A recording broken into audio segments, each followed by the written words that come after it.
The 1800 coconut is Coconut Tequila.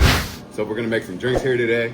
Be sure to like, comment, and subscribe, and hit the notification bell so you can get alerts on updated videos. All right, here we go. Okay, so this is the Rita, a variation of a margarita with some coconut tequila. Makes it delicious. We're gonna build in the shaker because it's kind of awkward in the glass.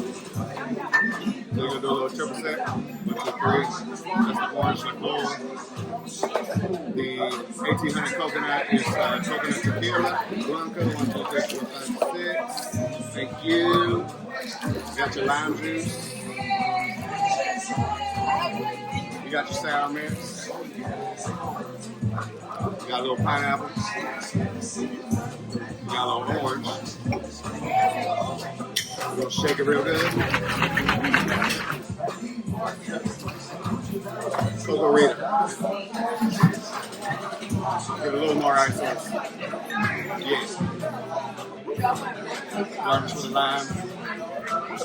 Coconut.